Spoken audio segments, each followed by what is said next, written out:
Hey, it's me, Vicky Marie. Now, I'm drinking Coke, so it always makes me burp. So I just want to say that just in case I do. Okay, hi, Seahorse Crazy. So I've come on, as you can see, I wasn't expecting to come on and do a live. It is 41 degrees here in Spain. That's in the house with 3 fans on and the aircon, according to the computer. Anyway, so, but of course, breaking news. Hi, Chumba. What we knew, if you're a member of my channel, you knew who this was because there has been a photo on there that's been, to be honest, circulating freely around social media for quite a few days. And that's been the problem about not coming out earlier and no, not wrong, not yet, maybe later. Hi, Joanne. Hey, hi, Desi. Oh, gosh, my brain doesn't work properly when it's this hot. It just doesn't work properly. Doesn't work properly at the best of the time, so the heat doesn't help. And what's happened is, of course, Huw Edwards' wife has come out and spoken for him. And thank God for that, because somebody had to come out, put this all to bed. Hi, Angela B. Put it all, it's just got worse and worse, hasn't it? And apparently there's going to be more revelations tonight anyway, as well. And when I say revelations, I think what's going to happen now, let me just show you Sky News, show you what they're saying. So it was the BBC themselves that broke the story. I was watching Wimbledon and the news came on, and the first thing, hi Sue, the first thing they said on the news, of course, was that Huw Edwards had been named or had come out, and it did say at first that he'd resigned, but they corrected that and said no, he hadn't resigned. Hi, Joanne. Yeah, well, we've been following this story, haven't we? Graham Nolan and Stephen Norton are innocent. Hi, Brian. I don't even know who they are. I don't know who Graham Nolan and Stephen Norton are. Do you mean Stephen Nolan and Graham Norton? Maybe. So yeah, so the presenter, well, we knew on my channel, we knew that it was Huw, for quite a while, but of course nobody could say it, you couldn't say it until he was named by his wife. And Vicky, I've got a lot of admiration for her, because can you imagine how difficult this must have been for her? Because we still don't know if the young people involved, now the police are taking no further action. So I think it's generally accepted as no crime being committed. But, what we know here is this is someone who's a household name. He's a bit of a paragon of virtue because he does a lot of things on, he's a famous Christian. He does a lot of reporting from chapels and things like, so he's got a bit of that's the trouble when you set yourself up with this sort of reputation. It's true what they say, the higher you are, the harder the fall is, isn't it? So, hi, Sheila. Hi, Silver Moon Warrior. Yeah, I feel so much for his family because, I think, I think the BBC have got a lot to do with this, because when it very first happened in May, when the first people contacted them in May, the mother of the first young person contacted the BBC. I don't think the BBC took it seriously enough, because they didn't tell him for a start. They never told him. They've admitted that. It was only 7 days before the Sun expose that he even knew about this. So maybe he could have done a bit of damage limitation before that, maybe prepared his family for it. Who knows what's gone on behind closed doors. But it is sad. It's very sad. It's very sad for the family. And it's sad for him because at the end of the day, as far as we can gather, there's no crime being committed. But he has used his power and used his money. But, you know, the people, most of the people who were involved, they were of in age, you know, to take that decision themselves.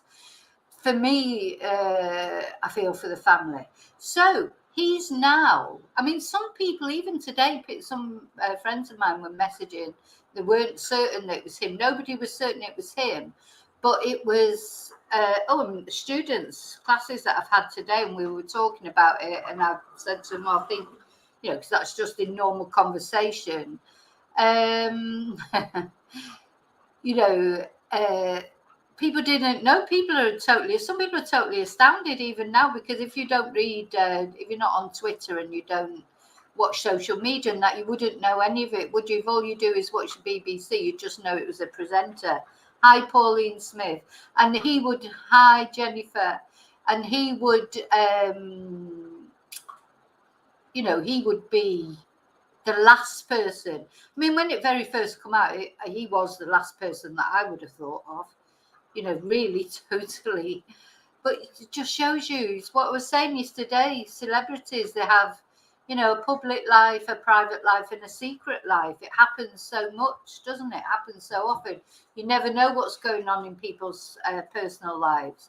So I just want to read out to you what has actually been said.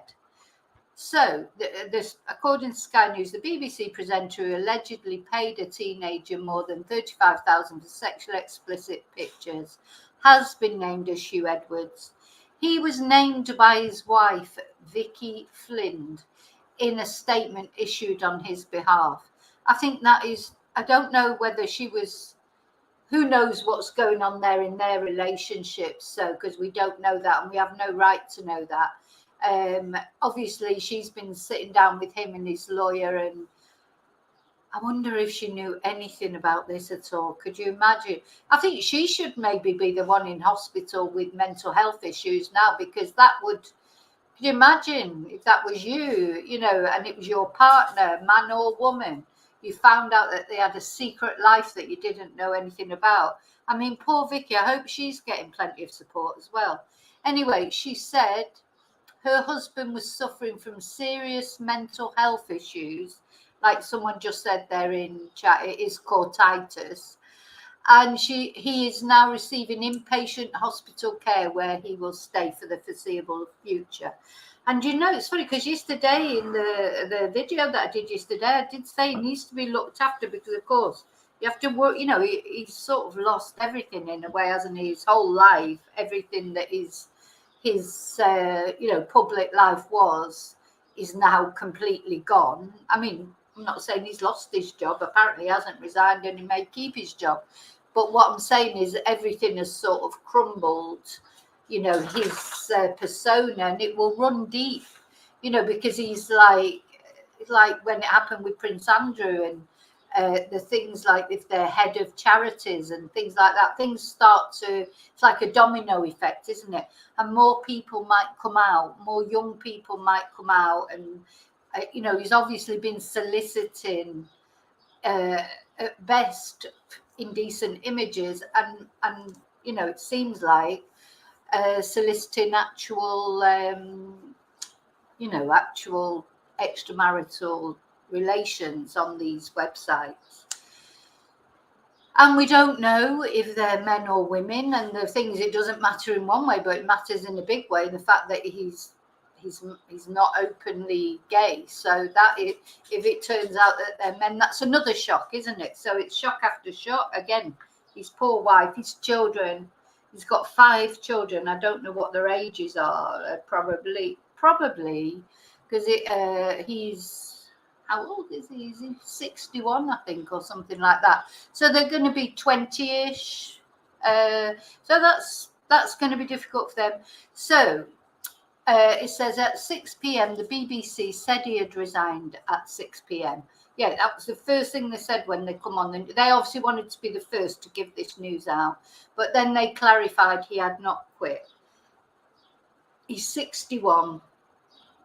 He's one of the corporation's most high-profile newsreaders, and he's currently on a salary of just over £430,000.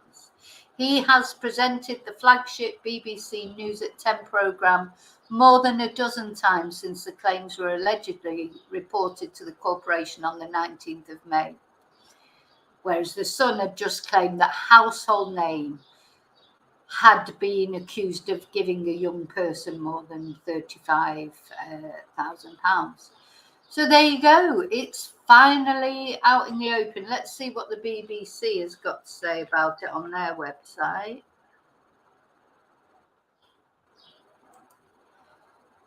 Let's see. Oh, it's nothing. Here we go. Yeah. Huw Edwards' wife names him as BBC presenter at the centre of the scandal. Yeah, it's almost like when I go into the pictures, it's like he should be getting, because you associate him so much with the news.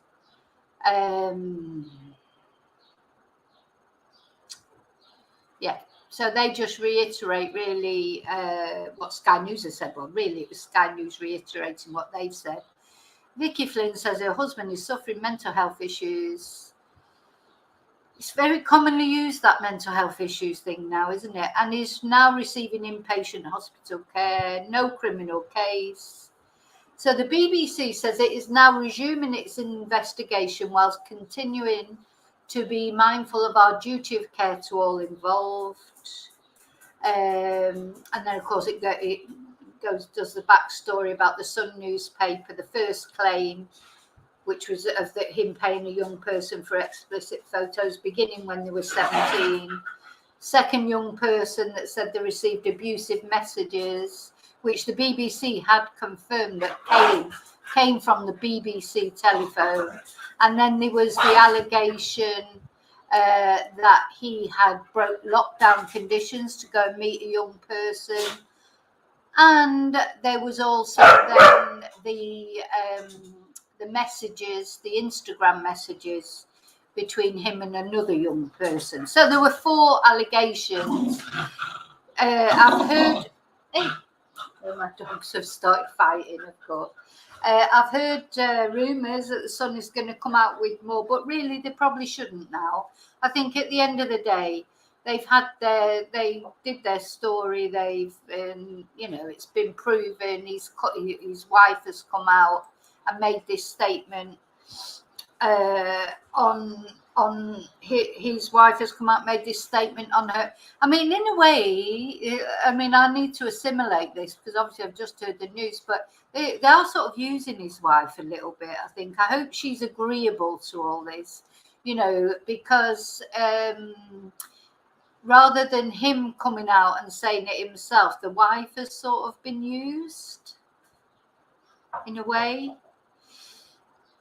Do you see what I'm saying? I'm glad he's in hospital because I do worry, you don't want anything to happen to him. He could go off and do something, back to himself because he's at the end of the day, his whole life is in tatters. I mean, it won't be. Things will get better. I mean, at the end of the day, Philip Schofield's getting through it. Other people have got through scandals. You do get through them, and the money that you've got does help, doesn't it? And who knows? Because that's all for the future. We don't know. But his best thing, as you know, I've said it from the beginning. If you don't want people to speculate about you, you have to just come out and tell the truth. You have to hold your hands up. Say, yes, mea culpa, I did this, whether you say it's through mental health issues or whether you say it's through whatever, first thing you have to be is honest, because if you're not honest, it's like Michael Barrymore, isn't it, going back all those years as well? He was another one. It's happened very, very often, hasn't it? It seems to be, I suppose, it's bound to happen with people that are in the public eye and they don't feel like they can. I mean, how many people in the public eye who are, say, married with children really secretly are not straight? I think there's loads. There's loads of politicians. I've been watching some today on Question Time, and I just think, Anyway, you don't know for sure, but you do know really, because if you've got a good gaydar, and I expect a lot of people who are gay do know straight other things. But that's the trouble when you're not honest about who you are, isn't it? And I understand it from years ago. And to be fair, Huw is that age group, being 61. It probably was more difficult when he was young. I mean, gosh, I shouldn't be saying this because I don't know for certain that the young people were boys. So I won't say that. Yeah, it's all been revealed. Maybe she did know Angela. Maybe she had dealt with this for a long time. Maybe she knew. In a way, I hope for her sake she did know, because all this coming as a bolt out of the blue. Yes, Princess. No, it was his wife. His wife has come out and named him. And he is in hospital, being looked after and dealing with serious mental health issues, according to her. And she's asked for privacy. It has been, yeah, blow after blow for her. I mean, your thoughts are with her and the children. You know, the 5 children who will probably be young adults, I would imagine. I don't know how old they are, but they'll be young adults. And then, yeah, the young people the actual young people that the allegations have come from. You know, it sort of tells a story, doesn't it, of this, it's this sort of power thing, isn't it? It's like, you know, there's people who haven't got money and people who have got money, and, you know, people who've got money can have power over people who haven't got money. So, but I don't know what you do about that. I mean, it's always going to be like that. He must, I mean, I just think, hi, Bob. I don't know if you know about this, Bob, being over there across the pond, as they say, but it's all finally coming out now about this BBC presenter. His wife has come out and said, you know, there is him. And yes, money is not always a blessing, Sheila. Not always a blessing. Can cause a lot of problems. Because obviously, if your husband or wife doesn't have any money, they can't go off and someone send them. But I suppose, you know, they can do other things. But yeah, money, I've seen that many times, and I'm sure you all have. Families, you've only got to look at the royal family, really, haven't you? I mean, they've got loads of money. I mean, I'm sure the money makes it easier, but it doesn't stop the squabbles, the problems, the personal issues. And then you look at other famous people, families like the Kennedys, or looking at even people like Whitney Houston and her daughter, you know, both dead. Look at the Geldorfs, or any fame and fortune don't bring you happiness. Happiness comes from somewhere else. Or even, I think, personally, I think happiness is an illusion. There's a contentment that you can have. And you do have moments of happiness. Really, life is about that. It's about moments, isn't it? You have good days, you have bad days. You're not deliriously happy every day, are you? Or you're not miserable every day, or hopefully you're not miserable every day.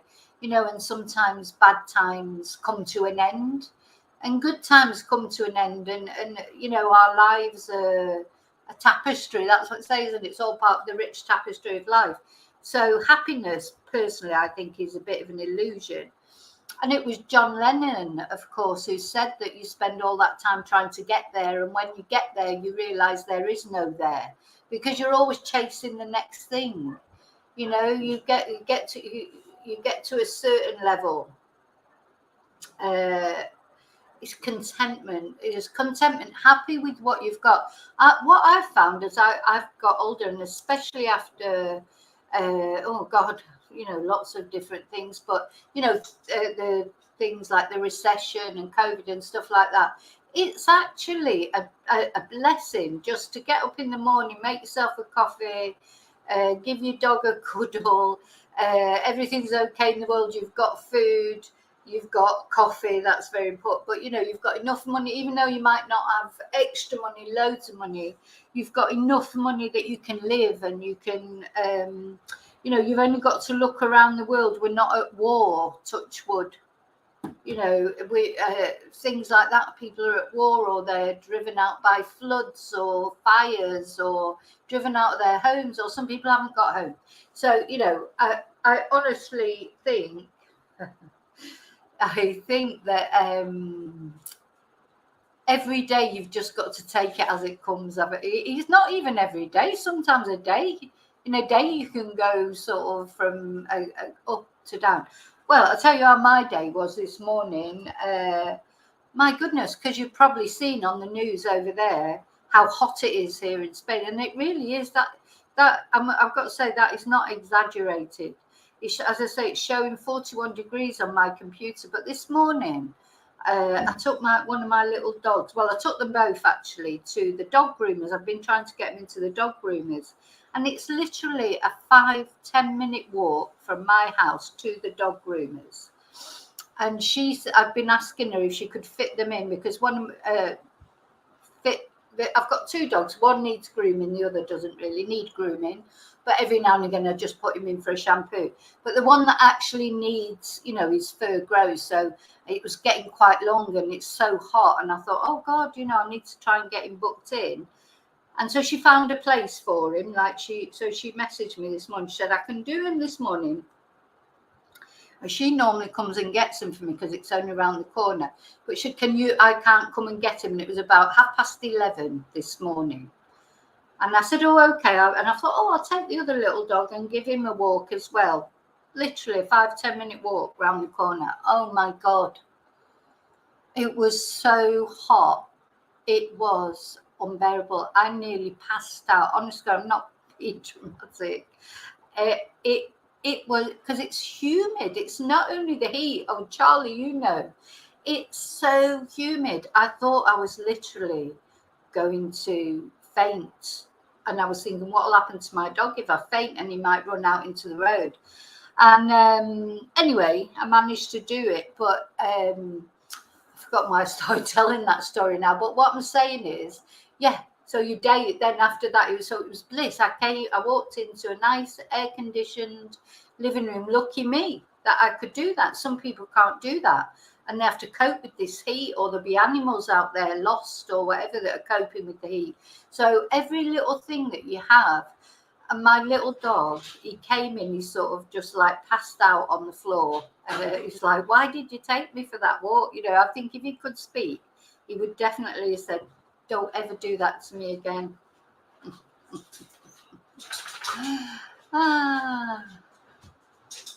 Yes, even at night, Charlie, so hot. I think after tomorrow it's going to start cooling down a little bit. It can't get any hotter, surely. It would just all burst into flames or something if it gets any hotter.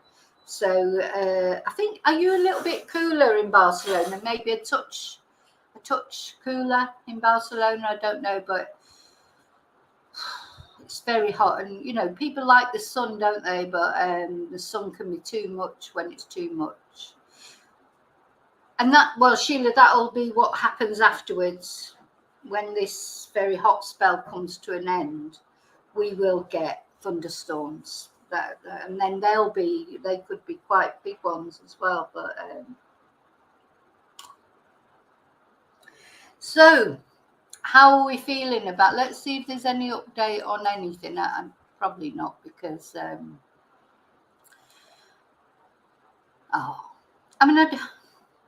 I still can't quite believe it. I think all my friends as well, it was like, not him. I think out of it, in the beginning, I knew because of the last few days it's been all over social media.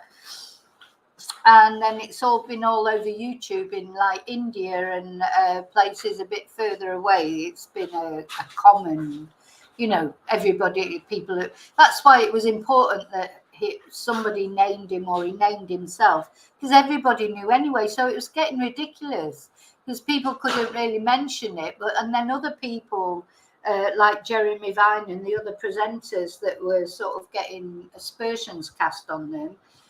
And that wasn't fair on them, was it? Because at the end of the day, he had to say something, because putting it off, it's going to come out in the end, and the longer you put it off, the worse it gets in my eyes. All right, we've got a little bit of an update. So Ms. Flynn, I wonder why she's Flynn and not Edwards, or, you know, think she would be Mrs. Edwards. Anyway, no, they're saying Ms. Flynn further said that once her husband was well enough to do so, he intends to respond to the allegations, which she says he was first told about last Thursday. I do think that's a bad thing that the BBC did. You know, they didn't deal with it right. You know, they didn't take it seriously enough. And, you know, they're still defending that. They're still saying that, you know, when they get allegations against a presenter, because I heard Eamon Holmes this morning, and he was saying if somebody had made allegations about me and I hadn't been told about it, I'd be fuming, even if it never came to anything. I'd want to know, as soon as someone made allegations about me, true or false, I would want to know. And of course you would. So how dare they not tell him? I mean, anyway, so what they mean by it, as soon as he's well enough to do so, he intends to respond to the allegations, is as soon as he's got a story sorted out with his lawyer. I mean, let's be honest, you know, he's not going to, he can't turn around and say that this didn't happen. It definitely happened.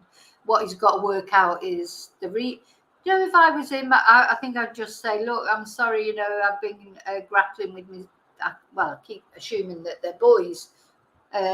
You know, I don't know. But you've got to be honest. You've got to be honest, because they might think the British public are thick or whatever. I don't know. But they can smell a rat. They can smell a rat. In general, the majority of people, once they tune into it, see, a lot of people don't take any notice of anything, do they? They just watch the news, or they watch their soaps, or they don't necessarily take any notice. They don't go any deeper, like to look into, if they don't use social media. It's only really if you use social media that you are more aware of everything that's going on. But a lot of people, if they don't really bother with social media, they don't know anything about it. That's why some people will be completely flabbergasted with this. Some people will have never even had a sniff that it might have been him.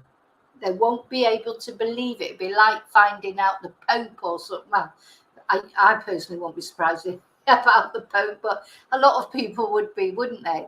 So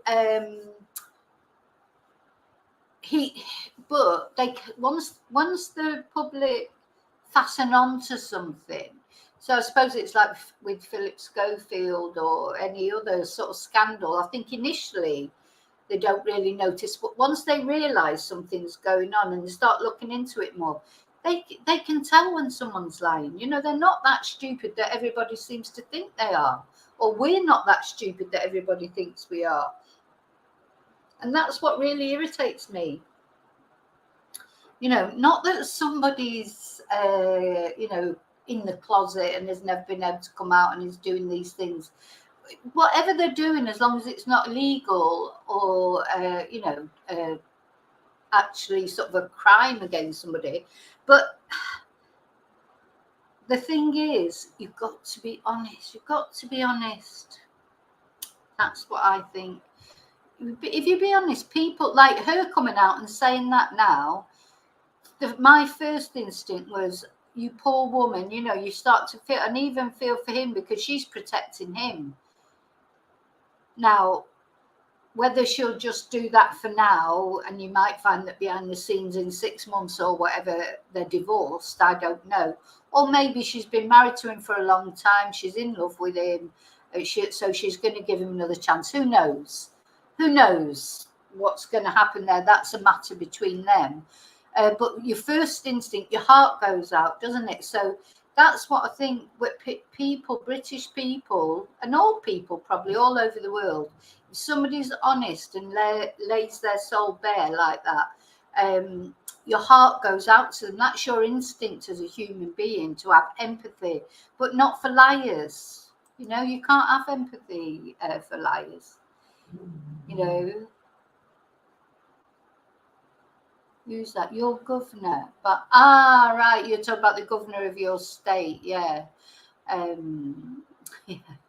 Yeah, not even a midlife crisis at 61. I don't feel sorry for him. I do feel sorry for his wife and his family. I don't feel sorry for him. He's been having a great time. At the end of the day, probably for years, he's been doing this and enjoying himself with his great big salary. But well, he has suffered from, it has been documented that he's suffered from bouts of depression, etc. If you Google that, you will see from before this, it was documented that he suffered from depression, etc. But, you can't use mental illness as an excuse for everything. I think we see that a lot these days. It's like, but lots of people, I think everybody has some sort of mental, we've all suffered from depression or agoraphobia or anxiety where we can't cope with situations. I don't think there's many people who haven't been through phases like that. Now, I know some people go through much deeper depressions, like clinical depression is a different thing. I know that, and I don't know if he went through clinical depression or not, but I've got to be very careful what to say, because I know mental health problems exist, but some people just have to get on with their life. If you've got nobody else looking after you, and you're the breadwinner, you're the only person who's, and if you don't carry on and you don't go to work and you don't, you can't just curl up in a corner. Sometimes you just have to. That doesn't mean to say you're not suffering. Doesn't mean to say you're, great, but you can't give up because you've got other people relying on you. Hi, Joe H. Hi, Rach.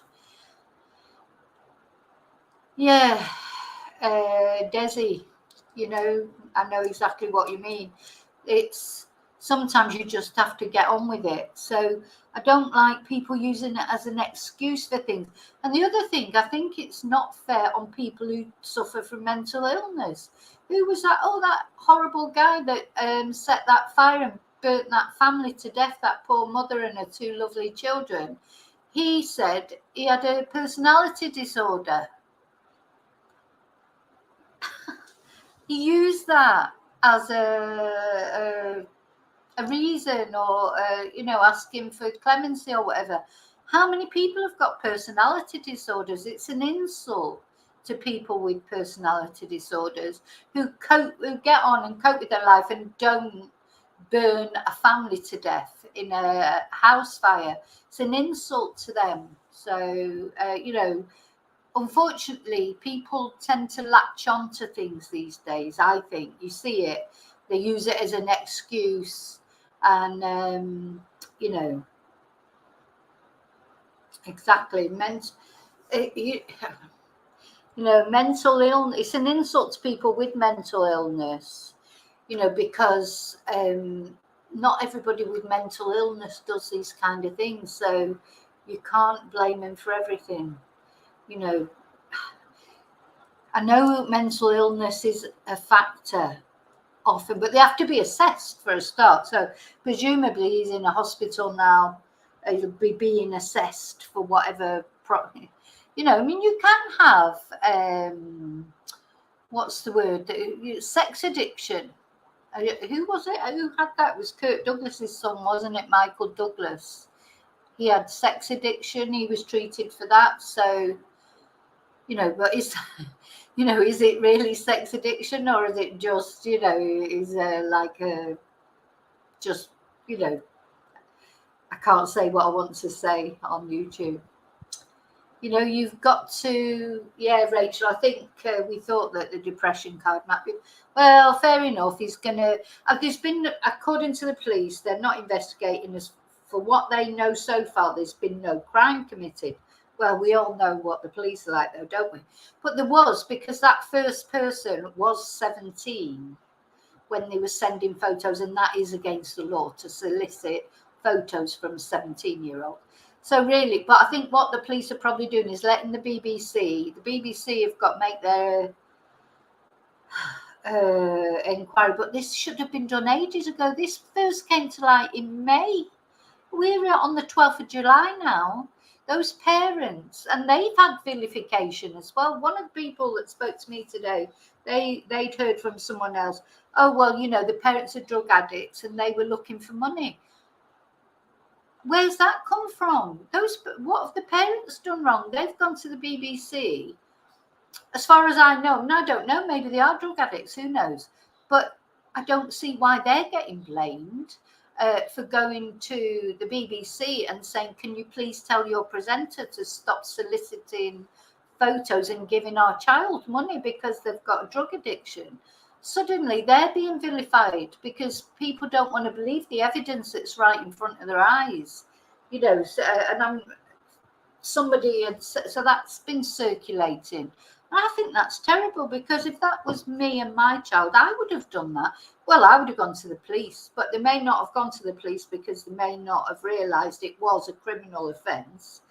They didn't go straight to the Sun newspaper. They went to the Sun because they didn't get anywhere with the BBC.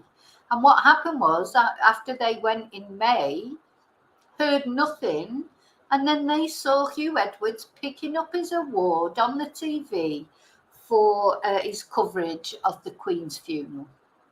So that's what set it all off again, you know, because they were just thinking, well, nothing's been done. So if that, you know, if this was my, hi Caroline, yeah, he's brought it completely on himself. He's the one that's done it. Like, you know how everyone was, oh, social media, you know, we get the blame for everything. Just, it amuses me, this social, because even the mainstream media says the beast that is social media. But they do the same thing, but they do it in the mainstream, but they're doing exactly the same thing. And then it's all social media's fault. They haven't caught up with the age that we're living in now. We're living in a different age. Information can just go instantly. We don't have to wait for the BBC to tell us what's true or not.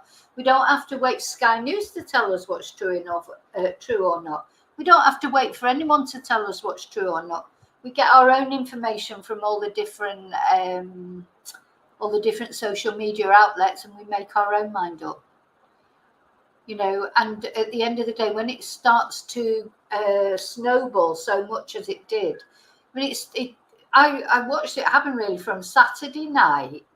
When it all came out on Saturday night, there was a little bit of, there were, you know, lots of different presenters were being mentioned, brought in the frame, which is awful, actually, because, you know, he's the only one who actually did it. Oh, bye, Bob. See you soon.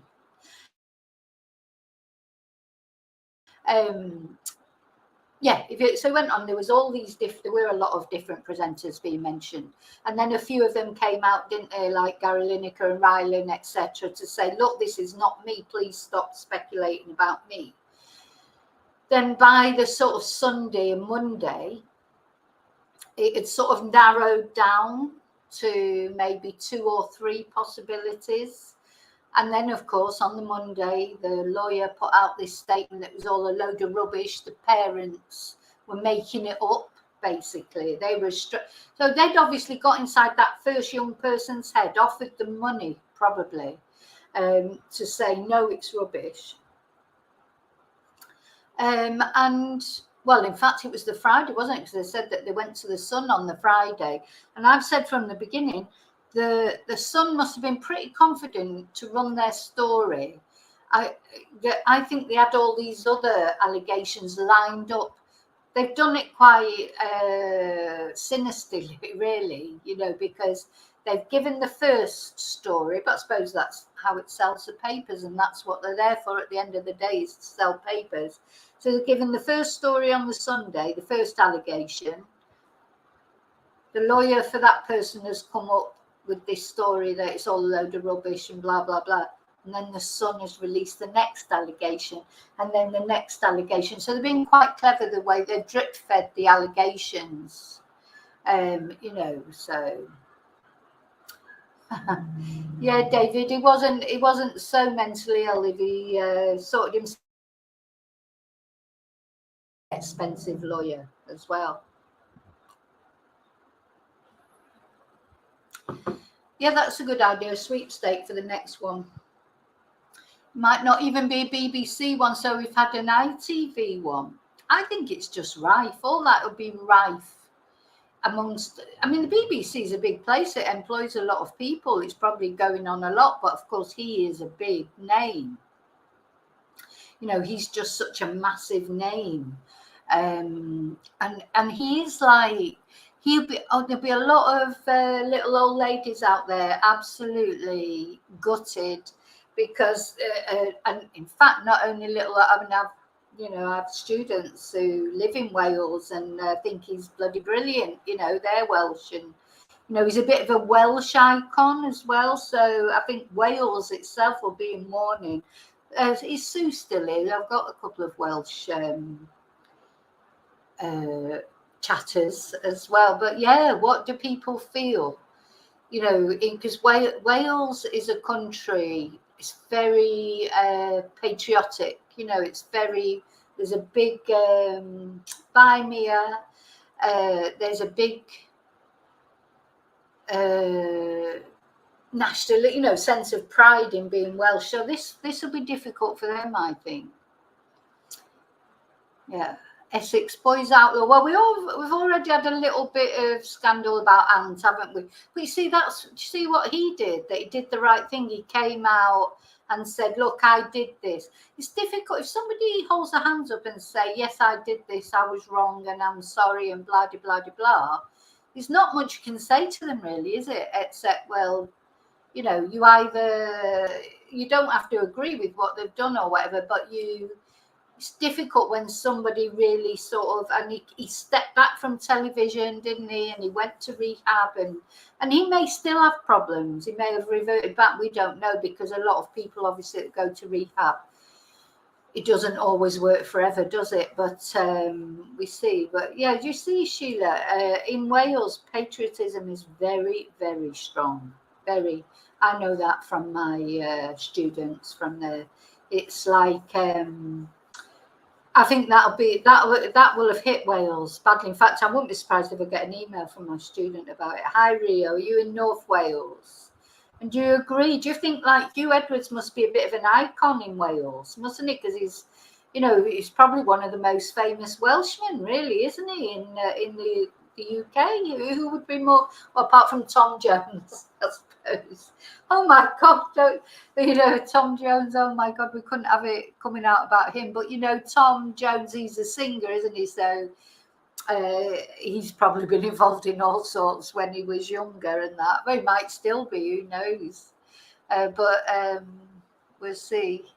I know, I think there'll be a big disappointment with Huw Edwards because he's not, he's like the epitome of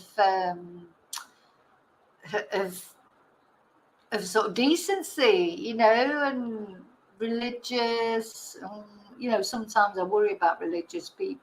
If people are too religious, but I don't think he's in your face religious. It wasn't like ramming religion down our throats or whatever. He was just the epitome of respectability.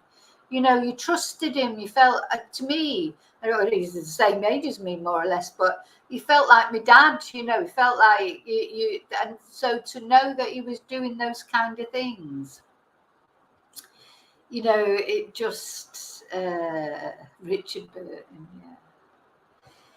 Oh, Dylan Thomas. Oh, of course, yeah. Oh, and my favourite actor, or one of my, Anthony Hopkins, of course, is Welsh, isn't he? If I ever heard that this was, if Anthony Hopkins had been doing stuff like this, I'd be destroyed. Yeah, it does remind me of my dad. Oh, Jess Yates. But for the church people, yeah, he was Paula Yates's dad, wasn't she? Paula and Paul Peaches Geldorf. Yeah. It's what I mean. People who are famous and they have money, they don't always have happy lives. In fact, they see sometimes it feels like rarely they have happy lives. Yes, Richard Burton, he was a famous Welsh person. I'm trying to think of some Welsh women. What about some Welsh women that were famous or are famous? I can only think of the lady out of Heidi High, and I can't remember her name. Ruth Maddock. Oh, and then there's the lady that's in the comedian sort of that's in the program with James Corden. I can't remember the name of it. The Welsh love a rare bit, yeah. Oh, is Ben Fogle Welsh? Is Ben Fogle Welsh? Is that what you're saying? Oh, C.S. Lewis. Didn't know he was Welsh. Catherine Zeta-Jones, Shirley Bassey. Oh, like they're all coming out now, yeah. Yeah. Yeah, what did happen? I didn't know what happened with Ben, what's his name?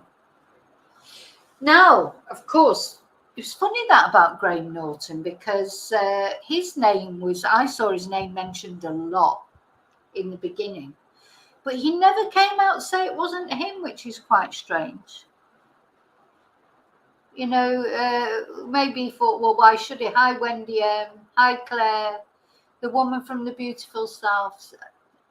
Ceres from Catalonia. Oh, we're all coming out now, so once you start, yeah. But do you agree that Huw Edwards was probably one of the most famous people from Caris Matthews? Yes, I know of her, but Anthony Hopkins, I mentioned him earlier, Chumber. I love Anthony Hopkins. He's probably my favourite actor. So I'd be absolutely gutted if I found out anything bad had happened, if he'd been doing anything like that. I wouldn't believe it. I wouldn't believe it. Gosh. Well, in a way, it's nice to know that all these celebrities, they're just normal people and they've got normal problems. There's some sort of nice ones, some weird ones. Oh, Neil Kinnock, yeah. Well, and his son, of course, is still a politician, isn't he? Stephen Kinnock. Yeah, Shirley Bassey. Is Shirley Bassey still alive? I can't remember if she's still alive or not.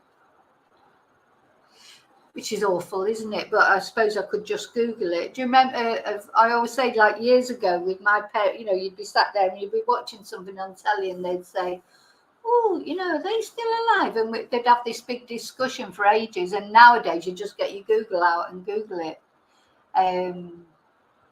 Boris Johnson's not Welsh. Boris Johnson isn't Welsh, Desi, is he? He was born in New York. Yeah, Boris Johnson was born in New York. I don't think he was Welsh. Or is Welsh. I shouldn't say was. He's still around, unfortunately. No, I shouldn't say that. But he's a father again. He's got about 23 children now, hasn't he? How many children? My God. I just, honestly, I know a lot of women like Boris Johnson. I just don't understand it. I honest to God, just don't get it. So.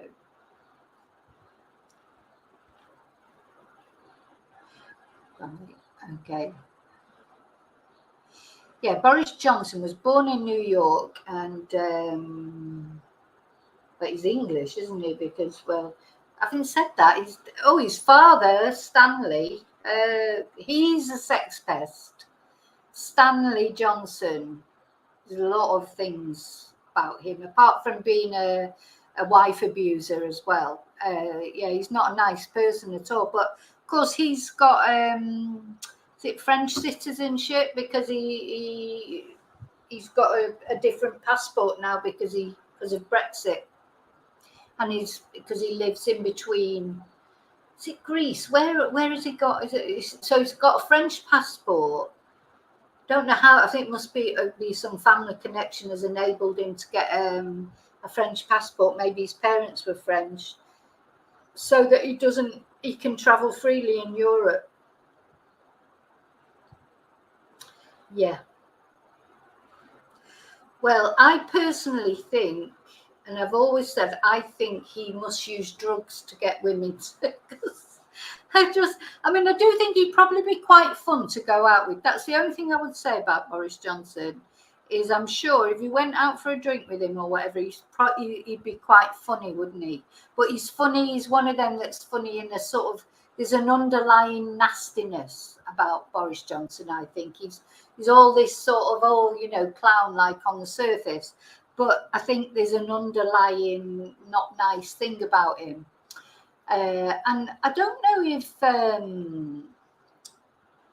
if you remember, but just before he got voted in as PM, there was a domestic incident, wasn't there? There was a domestic incident at his flat in London where the police were phoned. Carrie phoned the police, or neighbours phoned the police because there was some violent incident going on. So, yeah. Oh, and the other thing I wanted to mention, now they're talking about Huw Edwards. Just watch out for this because I'll be going soon. But they're also now, there's claims from female, was it female? No, it didn't say female colleagues. I don't think we still know if it's men or women. Colleagues from the BBC complaining about his behaviour. I think this is going to be a massive thing. There's going to be so many complaints come out. It's like the Me Too movement, isn't it? People are scared to say anything when it's somebody as famous as that and as powerful as that. And then one person and then people get the confidence then to come out and speak. So, yeah, it's not only these incidents. There's more allegations coming out tomorrow. I'll just see if any of it's being mentioned. If you look out tonight for the, the newspaper headlines, I think that there's more allegations coming out, and a lot of them here, said the corporation later added that Edwards was facing yet more allegations of inappropriate behaviour towards colleagues at the BBC. So it sounds to me that he is an absolute sex pest. But the thing is, why hasn't this been dealt with before? Surely somebody must have known. No? Surely somebody must have known. And they, people are going to come out now. It's a bit annoying, actually, because people are going to come out now and say, oh, yes, we always knew that he was a this, or he was a groper, or he was, handy with his hands or whatever. And they should have said something at the time. Yeah. So not only the young people, but his colleagues. Well, there'll be a lot of young people working at the BBC like there were on Granada, show me age now, on ITV. That Philip Schofield, and it won't only be Philip Schofield. I think these things are rife.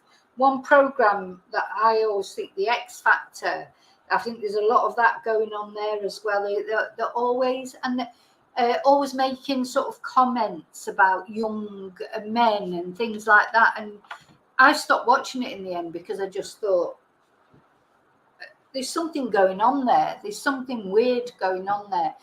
And they talk about it sort of openly. It's like Jimmy Savile. It's like abuse in plain sight.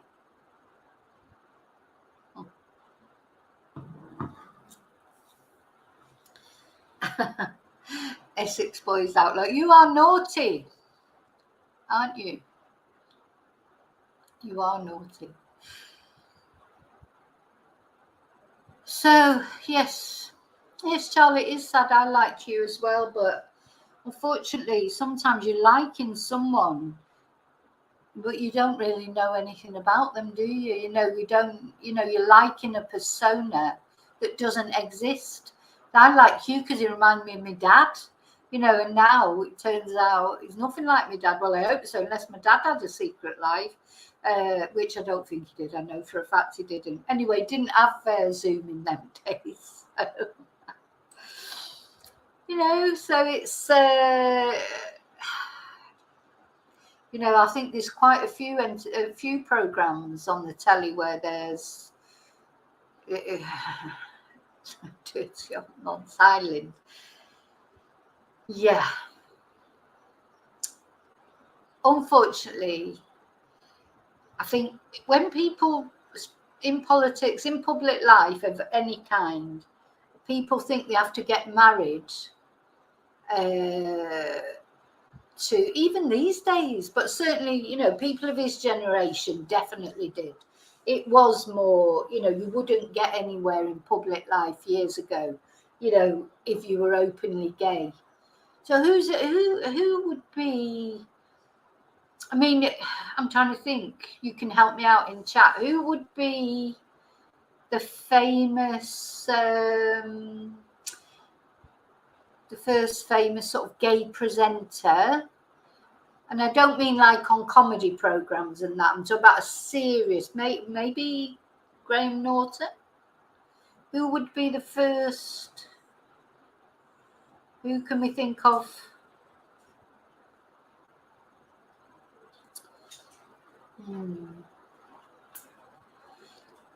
Yes, maybe a bit of a double standard mega coke lord, but I don't think it was. I don't think if you would have dated this person, the thing is, it's soliciting photos from a 17-year-old.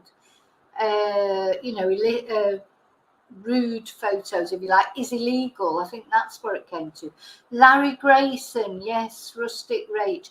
But was he openly gay? I know there was all the jokes in it, but was he like openly gay in the sense? I'm not, you know, I don't think he was married, but you're right. Yeah, Larry Grayson, he was popular, wasn't he? Matthew Kelly, but I don't think Matthew Kelly was openly gay though. Pauline, was he? Was he openly gay? Ryland, listen, you must be quite young, Essex Boys Outlaw, because Ryland is quite recent. I'm trying to say, who was the first one years ago? There was Larry Grayson. For us oldies, we remember Larry Grayson. Matthew Kelly, I don't think he was openly gay.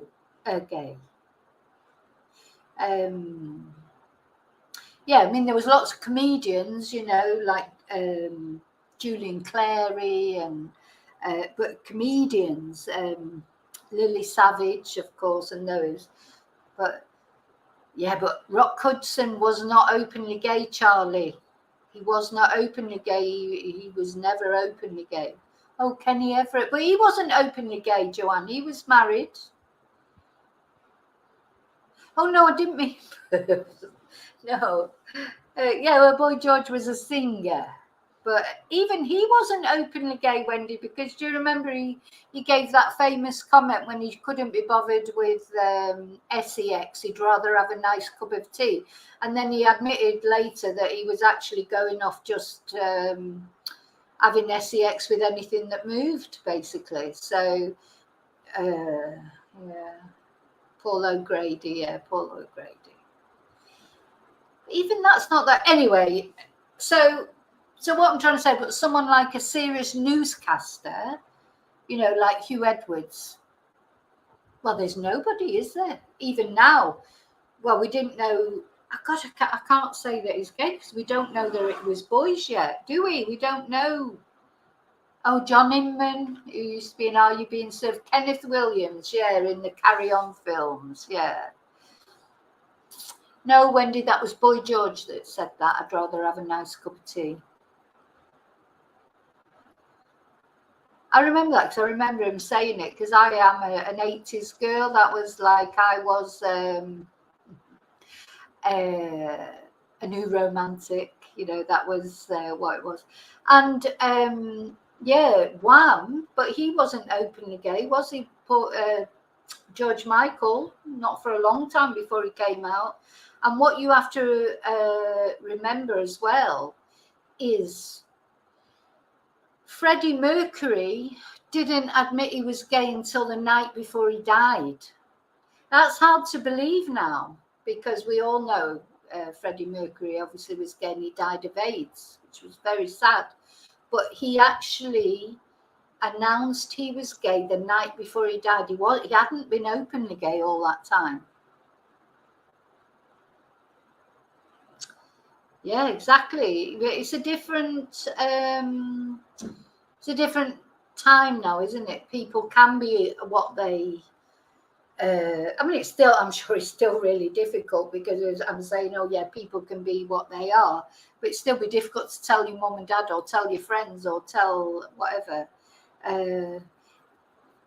Benny Hill, I don't know if he was gay or not.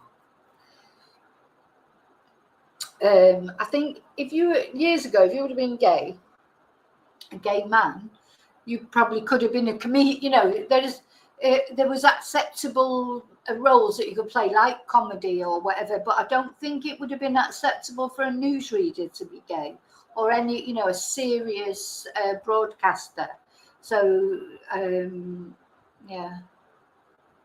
Oh, Kenny Everett, he was funny though, wasn't he? Yeah, it was so different then. It was so different. I think that's it. We live, you do forget, don't you? But I've got to say, and I'm going to do a video on this one day, and I think it'll be contentious, but I can't make my mind up whether to do it or not. But you see, when I was young, now, oh gosh, how can I explain it? There wasn't like, I don't think there wasn't. Oh no, I can't, because I know I'm just going to get. I get into trouble from my son because, you know, sometimes you think now there's too much emphasis on everything. People talk about things too much instead of just getting on with it. You know, it's like everything's like, do young people enjoy themselves? You know, do they all seem that?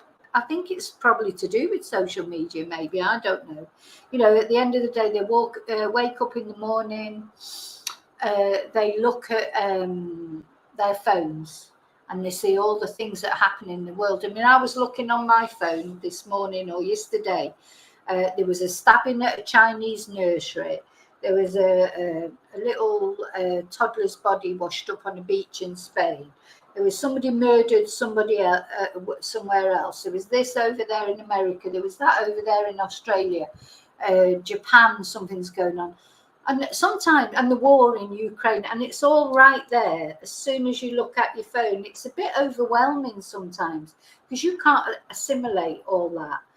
Whereas years ago, you just like, you put on the telly, you watch the news maybe twice a day at the most and get what was happening locally, but you wouldn't really get to know all these terrible things that are happening all over the world. And I don't think that's healthy really, because although sort of it's just difficult because you don't know who decides what's important to know and what's not important. I don't know what the answer is. All I'm trying to say is I think this is why young people are so anxious, because there's so much, it all feels very depressing. Whereas when I was young, it was just like literally all you wanted to do was have fun, just go out, get drunk, go to nightclubs, you know, just have a good time. There was no real thought for, you know, what was, and the first time I remember thinking about what's going on in the rest of the world was Live Aid, you know, so yeah, it all seems very depressing, doesn't it, Claire? There's always stabbings, so many stabbings in the UK, that is, to be fair. You know, shootings in the US, and you just think, oh God, but I don't think we would have had all that news all in just compressed in, you know, that's what the first thing my son does, he'll look at the news, you know, and he's very clued up on what's happening in the world, which is great. But sometimes I don't think that's brilliant for your mental health, because you do have to switch off, because you can't, there are things you can't do anything about, and that's what I have to decide in my head. I decide what I'm going to cover maybe on the channel, and there's so many cases and that I could cover. You just, you know, you could virtually be making videos day in, day out, all day, because there's all these things, and every now and again I have to take a complete break from it, because otherwise your head would just explode. But what I'm trying to say is I think for young people, they don't escape from it, because it's all on the phone, and their phone is with them all the time. So it's even like that with bullying. you know, like everybody, I think there's not many people at school don't get bullied one way or another. But like when I was young, when you went home, you weren't getting bullied. We didn't even have a phone, never mind. I had to walk up the road to the telephone box if I wanted to phone someone. So at least, you know, when I would go home, I had a different sort of bullying at home, unfortunately, but I didn't have the bullying that I had at school. So you switch off from that. But now these poor kids, they're coming home from school, the bullies are there, and when they're there on your phone, it feels like they're here with you, like they're in your head, and they can't escape from it. Yeah, it's so it's a difficult time for young people. I think my time when I was young was better, but you know, and it's not only that, it's all the attention on their appearance and everything. I mean, it's like, you know, when you see the pictures of, you know, it's all like everyone has to look a certain way. I mean, I think as you get older, you don't care, do you? But young people care. I cared when I was young, but there wasn't this pressure that there is now, that you've got, you know, that they're all having actual Botox and things like that in their 20s, you know, and actual surgery and things that they're doing, even as young people. I mean, it's sad, really. And men and women. And of course, there's a lot of attention on, and I blame programs like Love Island. I hate Love Island and those sort of programs, because I think they're just trying to create something that doesn't exist. Perfection doesn't exist. You know, not many people are perfect, are they? And then people watch those sort of programs and think they have to look like that. And same for men and women. It's not just girls, it's boys too. It's all about, you know, how you have to look. Yeah, you know, I agree, a spade, because I think sometimes, anyway, we won't get into that, because I am going to do a really contentious video one day and say some things, but I better not. Yeah. That's a good point, Angela. People are obsessed with what they eat, what they drink. Well, I mean, we just threw anything down on it. It's like, you know, when I was young. And don't forget, a lot of those people that, well, maybe not, because I'm talking about, you know, a lot of people live quite long lives and they didn't know all about this nutrition and everything. And now people are obsessed what they put, you know, and they shouldn't drink more than so many units a week. And even young people, well, we didn't care when we were young, just used to go out and drink till you fell over. That's what you did in Manchester. On a Saturday night, you just went out and got drunk, and you didn't worry about it or think about it. You just did it. You know, and now there's a bit of an obsession about things. But the thing is, I always say to people, at the end of the day, I know I eat the wrong things quite often. I drink the wrong thing often. But you know what? I've got to live. If what it means, I've got to sort of control everything I do. And I don't know how long I'm going to live. Maybe I'll live a shorter life because I'm not controlling what I eat or drink enough. I mean, I try and eat healthily and I try and drink healthily, but I've still got to live, you know, and I try and explain that to my son sometimes, because he is young and he is of that generation where he's very healthy, what he puts in his mouth, you know, like food, drink, he's very, I mean, he has a little blowout here and there, but generally it's very health conscious. He doesn't drink. Just maybe one beer now and again. I mean, it saves him a lot of money, but there you go. Okay. Right, I'm going to go. I can feel myself getting tired because, of course, it's 8:30 here. So I've been on over an hour. It goes very quick. It's like, so to recap, so I can feel myself losing the plot, so the heat's getting to me now. Still 41 degrees on the computer. It doesn't even get any cooler in the evening. So I can feel my head sort of going, and I need to eat and that. So let's recap. So Huw's wife has come out and declared that it is Huw. He's the presenter. He's in a hospital, being looked after and dealing with his mental health issues. His wife, Vicky, very good name, has called for, respect of their privacy, which I think is fair enough. I really feel for her and her family. And she says that when he feels better, he will be responding to the allegations. Meanwhile, the police are not taking any further action, but the BBC is continuing with its investigation. And now it seems like it's coming out that there are colleagues that have problems, or, so there's going to be further allegations. I just don't know where he goes from here, but, oh. Oh, thank you, Chumba. Yes, so we'll go. I'll see you. I'm sure I'll see you sometime. I probably won't see you tomorrow. I think I might have a day off tomorrow. But Friday Night Live, I'll see you. I'm not sure what I'll be doing yet. But please, thank you, David. Yeah, hit the like button on the way out. Thank you so much for being here with me. And